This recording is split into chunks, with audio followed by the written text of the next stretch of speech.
Hello, dreamers and midnight wanderers. You found your way to Creepy Chills, where the dark is gentle and the nightmares are kind.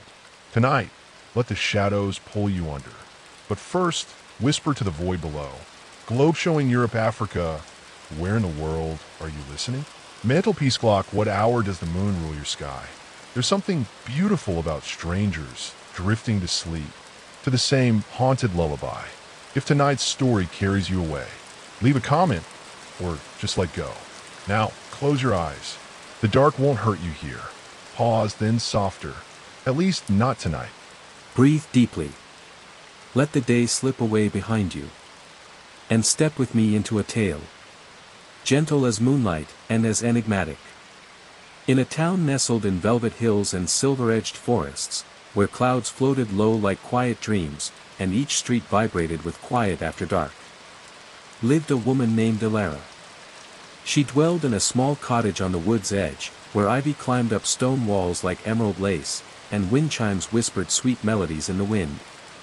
Elara spent her days surrounded by books, working at the town's ancient library, a building that reeked of ink, rain, and memory. She was reserved, contemplative, and kind. The kind of person people enjoyed, but didn't always recall why. But Elara recalled everything. Every look that had lingered a beat too long. Every smile from a stranger who seemed to know her. Every moment when the world had seemed a little off. It started quietly. A letter to her. Written in her own hand. Inside, a Polaroid. She was in it, or someone who was an exact duplicate of her, standing outside a smoky downtown club. She had red lipstick, black boots, and a look in her eyes that Elara had never seen reflected back at her. Wild. Hungry. Free. Elara didn't go downtown. She didn't even have red lipstick.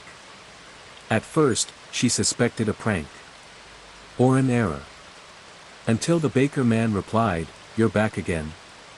After what you said last time." She blinked. He was smiling nervously. But there was something in his eyes. Fear, perhaps. Or betrayal. That night, she couldn't sleep. Elara rested in bed, the shadows moving on her ceiling like silent whispers she couldn't make out. She was wondering if perhaps, she was losing time. Forgetting things. Dreaming things that were too real. But no. She was too aware for that. Too grounded. So she set out to seek. Old town records. Camera footage. Talk spoken in the quiet corners. And always, something came back to her. Someone with her face. Someone traversing her path. But making different footprints. Elara's heart picked up speed during those quiet hours before dawn. Who was she? Why was she doing this? And then, one fog-filled evening, just as the clock was about to strike midnight, Elara spotted her. She was standing beneath a flickering street lamp outside the train station. Same height. Same hair. Same eyes. But she moved differently. Like she fit in wherever she went. Like she wasn't afraid of being noticed. Elara stood behind the glass of the coffee shop window. Her breath misting the pain. Her heart racing like it wanted answers. Her twin, turned a little. And smiled. It wasn't a cruel smile. But it wasn't nice either. It was, knowing. They didn't talk that night. But they didn't have to. For the next few weeks, Elara followed the trail. The twin, who everyone called Lexa, was a ghost in every corner. She flashed in clubs Elara never even dared approach. She dressed in colors Elara would never have worn.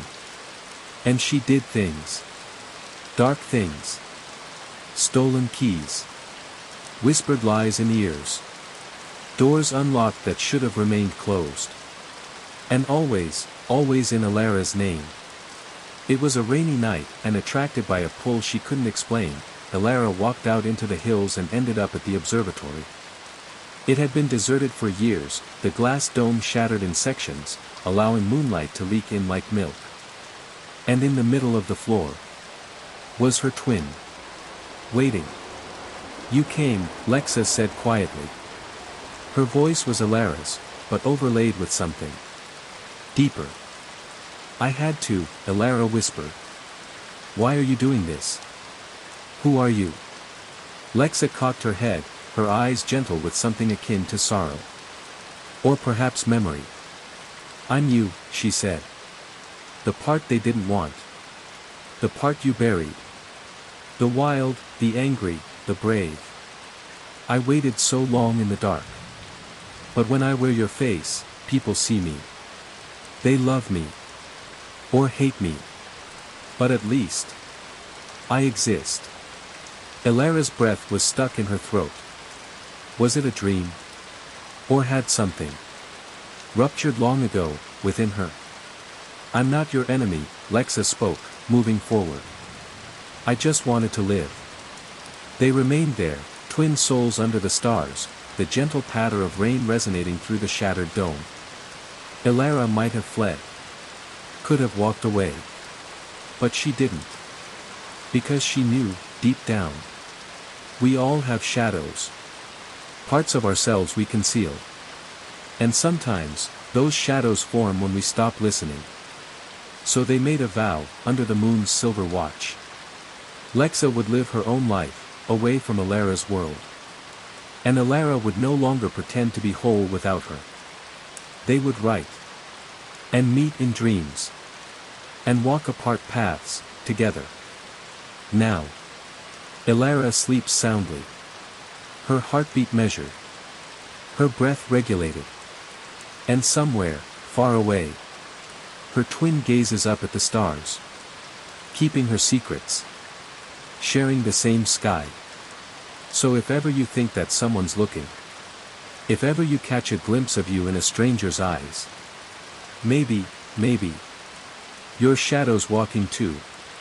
Living out the part of you you left behind. Rest now.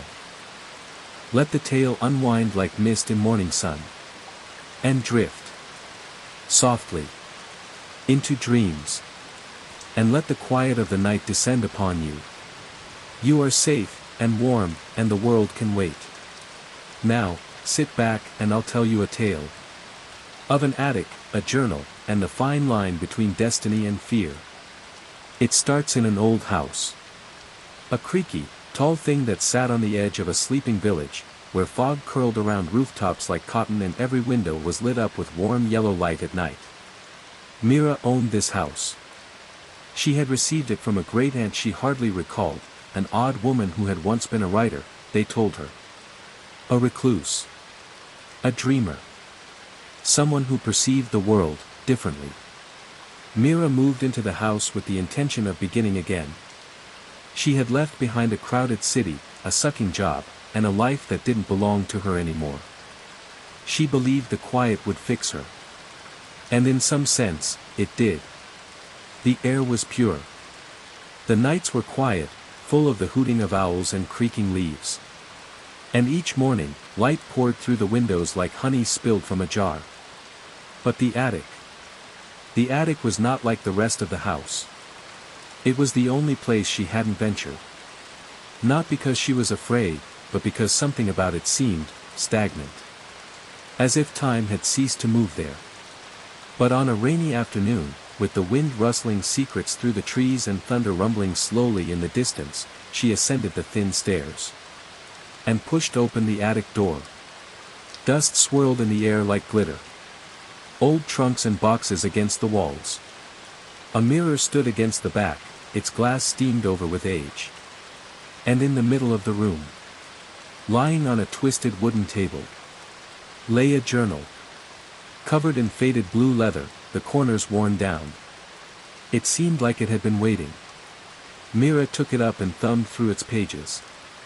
The writing was dainty, curving, like someone had been careful with each word.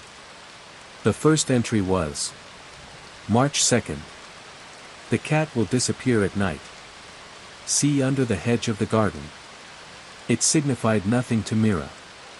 She did not have a cat. But then, at nighttime, before retiring, she did hear meowing. A nearby neighbor's cat had disappeared. And in the morning, it was there, in just the same way the diary had indicated, under the garden hedge, frigid but breathing. Her own fingers shook upon touching the journal once more. Was it merely coincidence? It had to be. But the following entry stated. March 3rd. A storm will break the east window. Do not stand near it. It was ridiculous. Mira nearly laughed. But when the storm did hit that evening, more loudly and suddenly than any other before, she recalled. She moved away from the window mere seconds before the glass crashed in. And the journal. The journal continued to write. New entries materialized every morning. As if somebody, or something, was filling them in the dead of night. March 4th. The phone will ring at 3:12 a.m. Do not answer. It did. And she didn't. But the ringing. It wouldn't cease until dawn. Mira found herself feeling like she was inside the journal. Or maybe, it was inside of her. She attempted to make herself stop reading. She restored the journal to the attic. Locked the door. But it would keep resurfacing. On her kitchen table. On her pillow. Even once, on the front seat of her car. Wherever she placed it, the journal trailed behind. The entries became odder. March 6th, don't talk to the man in the green coat. He doesn't belong here. She hadn't encountered anyone like that, until she went to the village market. And a man in a green coat smiled at her. His eyes were too bright. His hands, too motionless. She turned and left. Myra's nights became fitful. She began to dream of places she'd never seen, stone paths under silver moons, forests where the trees whispered her name. And always. The journal waited for her there, too. Then came the entry she would never forget. March 9th, tonight, you will find the truth. But it will cost you. She didn't want to know the truth. But she had to. Something inside her needed to understand. So that night, she climbed back into the attic. Lit one candle. And opened the journal a final time. But the pages remained empty. Until her own name had been written. In the same light, flowing handwriting. Mira. You were never alone. You are the end of a series of dreamers. We write what the world forgets. We remember what others are too afraid to see. And underneath that, you have two options: burn the book and forget, or continue writing and remember everything. Her hands shook. Her breath caught in her chest. Because now she got it. The journal didn't see the future. It made it. And she had been selected to bear its weight, or release it. She stood there, candle flame dancing across her face, and made her decision. But I won't tell you what she decided. Because some conclusions are not meant to be known. Only this. The attic is still. The journal rests. And so should you. If ever you come across an old notebook, hidden where no one has sought for years, think well before you open it. Because some stories, write you. Now close your eyes. And let the night take you gently. Into dreams. Let your shoulders fall, let the worry ease. And come with me, if you would, into a small quiet house. Where something lurks, behind the glass. It was the sort of house that seemed to have stood forever. Nestled in a dreaming street where the trees leaned above like sentinels and the wind brought the smell of rain and old tales. The family that lived there, Jamie, Sam, and their daughter Lila, had only recently moved in. They were seeking peace. A place to begin again. To plant roots, to breathe deeply, to allow time to slow. And at first, the house provided them with that. There was laughter in the kitchen, tales around the fire, and warm light pouring through windows of old. But there was something else, as well. It started in the bathroom. Just a tiny thing. Hardly a whisper. The mirror over the sink. It was big, bordered by blackened oak, the vines carved along the edges. Beautiful. Ancient. Jamie saw it first. Brushing her teeth late one evening, she saw a flicker, just for an instant. She leaned forward. The reflection was absolutely normal, except in the mirror, the door behind her was open. But when she turned around, it was closed. She shook her head, smiled to herself. Too tired, she whispered, spitting out the toothpaste. The type of thing you forget in the morning. But the mirror did not forget. A couple of nights later, Sam emerged from the shower, the mirror misty with steam. He moved to wipe it clear, and when he did, he stiffened. Because his reflection didn't move with him. It smiled at first. A beat too soon. And when he blinked, it was okay again. He said it to Jamie. Jamie laughed. Old house, she said. Creepy and quirky. That's what we wanted, right? But her laugh hadn't touched her eyes. Then Lila.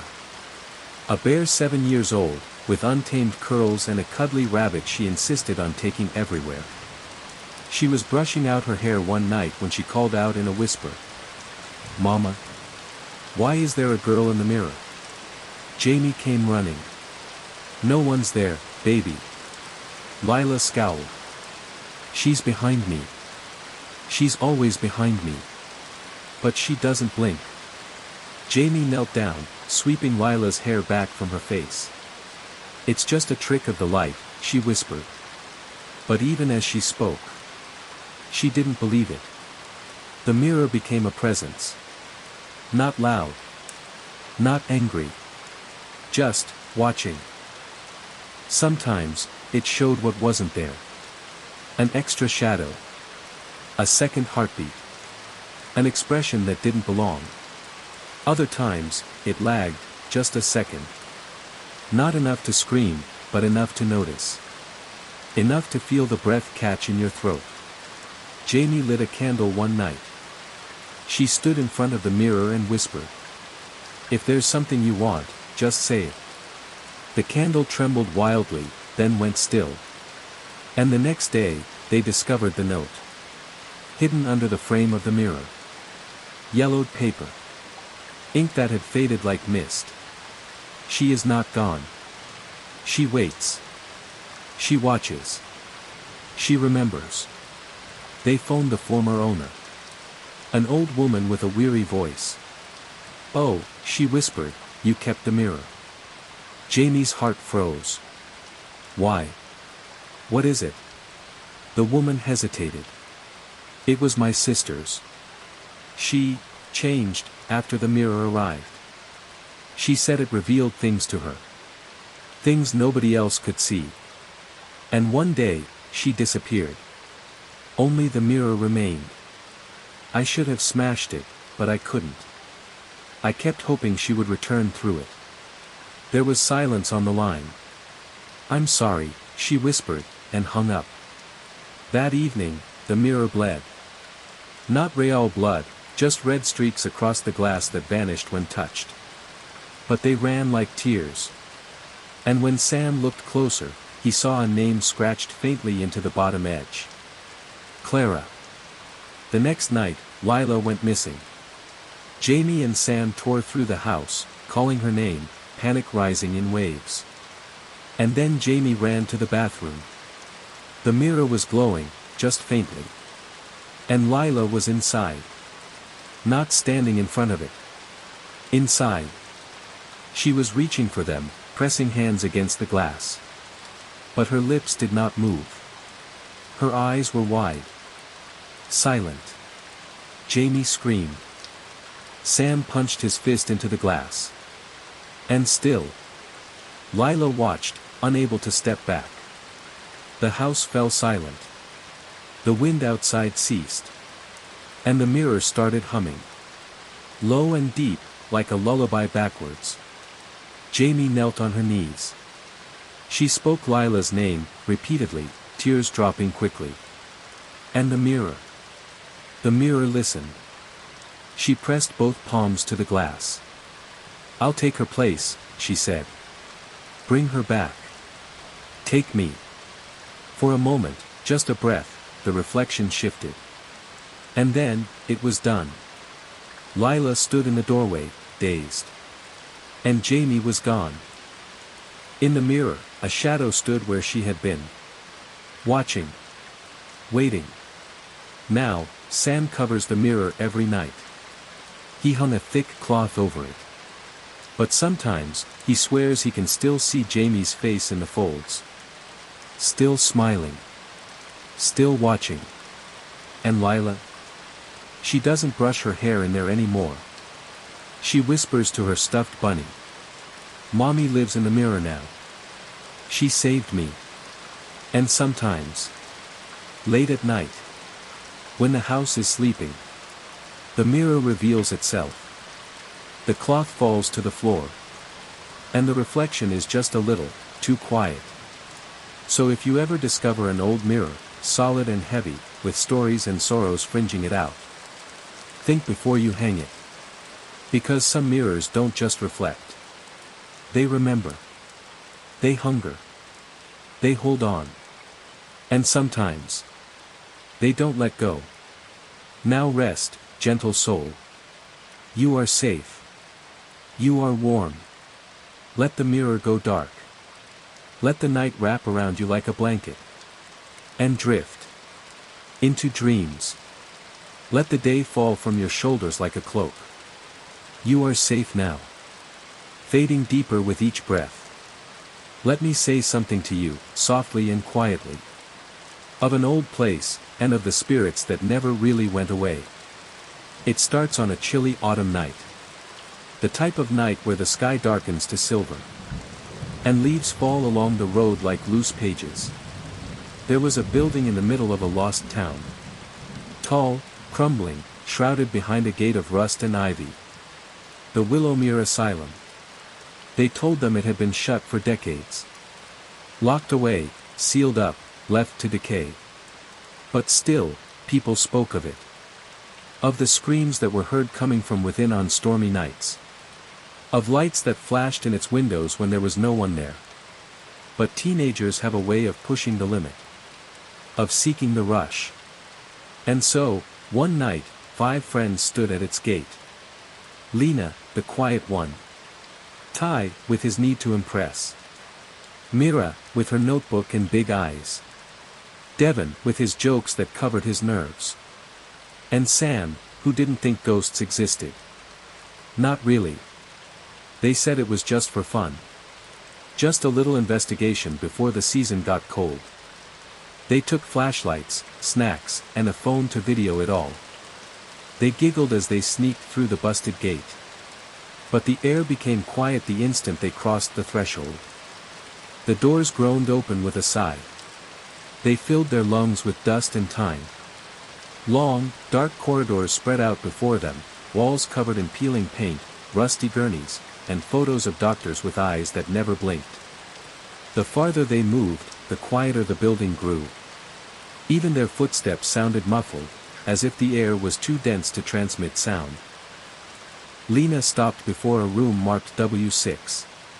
The door was crooked on its hinges. Beds were still made, neatly, as if in anticipation. Drawings taped to the wall. Stick people holding hands.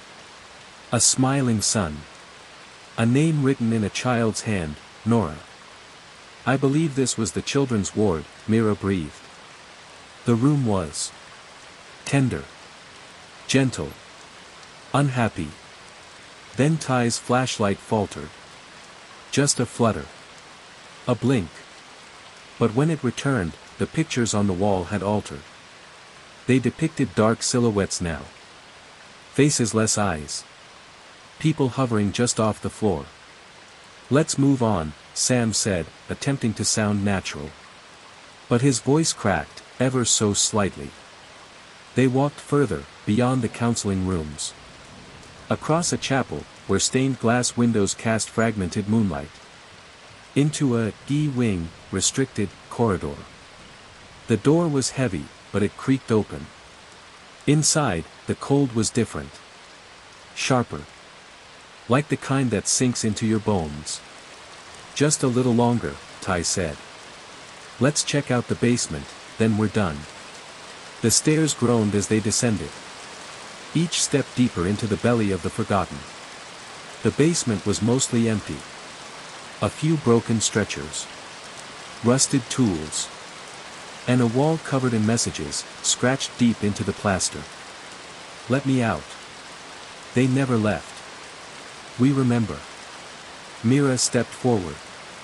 They were trapped, she breathed. Not here, but inside themselves. Then Lena gasped. She gestured toward a figure at the end of the hall. It was a girl. Small. Pale. Wearing white. Her head cocked, her hair falling like curtains around her face. Hello. Devon called, moving forward. The girl lifted her hand. Pointed. Behind them. They turned, slowly. And in the mirror hanging crooked on the wall, they saw themselves. But their reflections were wrong. They were older. Worn. Their eyes, hollow. Their mouths moved, whispering words they couldn't hear. Sam's hand went out to touch the glass. But it rippled. Not like glass. Like water. And suddenly, everything was quiet. So still, it seemed the air had stopped breathing. The lights flickered once more. And when they came back, the girl vanished. And so did Devon. Devon? Lena shouted. No response. Only the groan of the walls. And the sound of laughter that didn't belong to any of them. Panic overwhelmed her. They ran, hall after hall, looking. But the building had shifted. Open doors were shut. Hallways wound around in impossible ways. And the more they moved, the more they heard them. Footsteps, behind. Whispers, too close. A lullaby, soft and slow. Hush now, child, time to sleep.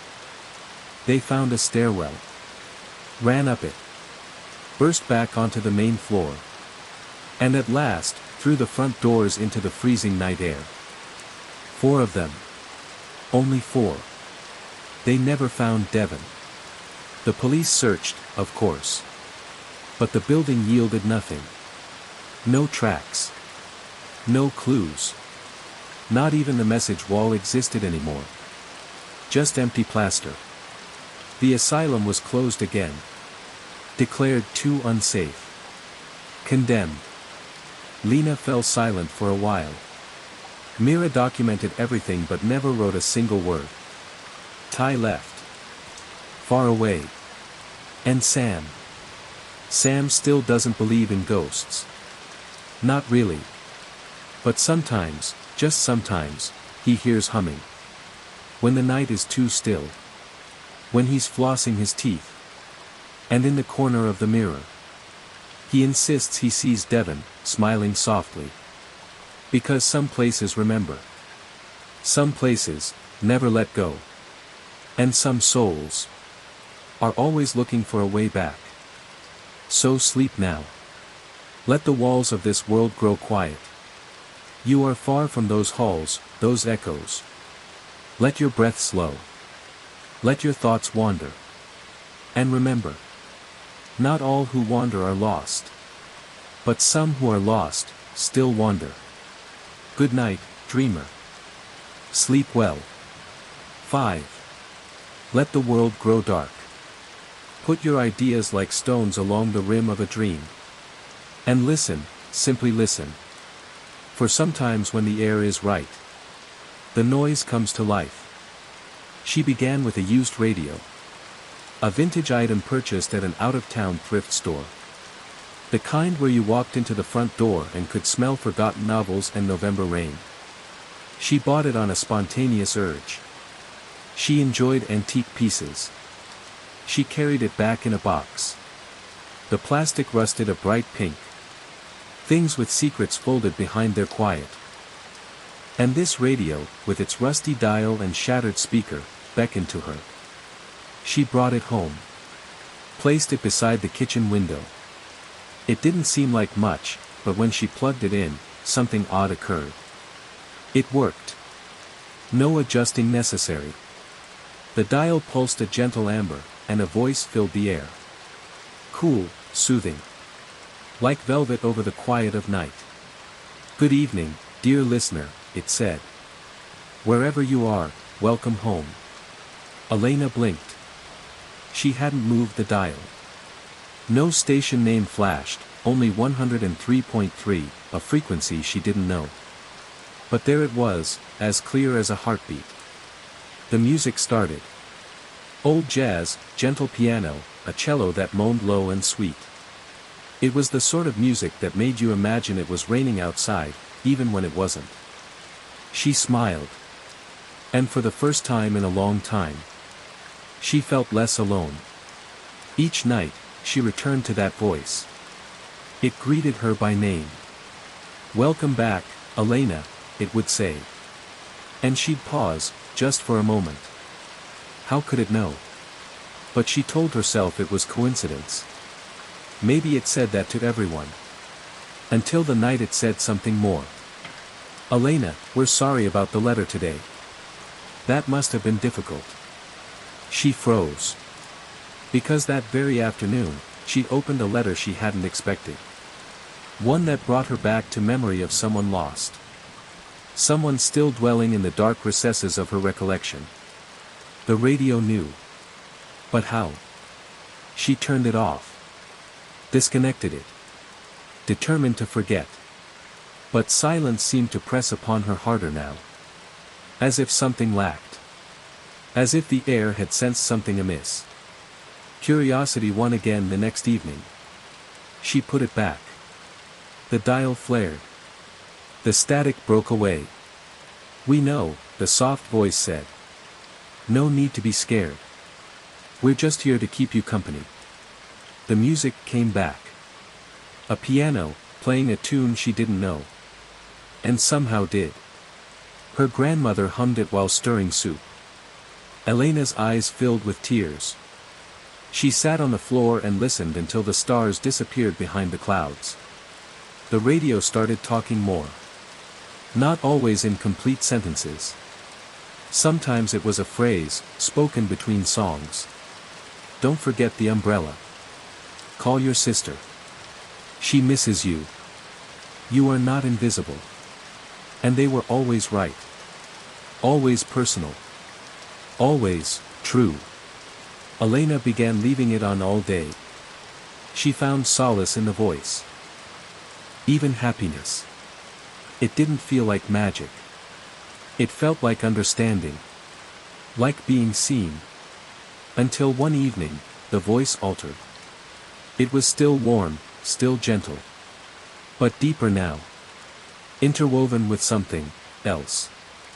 Elena, it said, why haven't you told anyone about the room? She froze. There was one room in her house she never went into. A space in the attic with a stuck door and a lock that rusted closed. She'd always sensed something on the other side. A weight. A memory. But how could the radio possibly know? That evening, no music was heard. Just whisper between silence. Elena, the room is waiting. She didn't sleep. The air grew heavier. The shadows stretched. And in the distance, the distant hum of static appeared to be coming from within the walls. The following morning, she ascended the stairs. Stood in front of the attic door. Her hand shook as she grasped the knob. It turned, smooth and cold. Within, dust swirled in shafts of light. Old boxes. A rocking chair. And the radio. Another one. Exactly like the one in her kitchen. It was already turned on. The voice welcomed her. Elena, you found it. Thank you. Her knees buckled. She dropped to the floor. And then, the voice shifted again. It was no longer speaking to her. It was speaking with her. Her childhood voice. Her teen voice. Her mother's lullaby. A montage of every sound she'd silenced. "You've carried so much for so long," the voices declared. "But you don't have to hold it alone." The attic light flickered. And then, nothing. When she awoke, the sun was rising. The radio was missing. The attic bare. She looked around the house, each room. But the old radio in her kitchen. It was gone. Nothing but a note left behind. In her own handwriting. "Thank you for listening. You're not alone. Not anymore." That evening, the world seemed quieter. But not vacant. Elena sat beside the window, no music, no voice. Only herself. And the comfort of being understood. Some nights, when the wind is just right, she can swear she hears that melody once more. The gentle piano. The cello vibrating like a heartbeat. And the soft whisper of a voice saying, "You are not invisible. You are never alone." So if you ever come across an old radio, one that vibrates even before you plug it in, that emits a warm glow like memory, don't be afraid. Tune in. Listen carefully. It may know your name. It may reveal your story. And it may remind you of who you truly are. Now shut your eyes. Let the crackle melt into peace. Slow your breath. And sleep. Enfolded in the sound of understanding. And peace.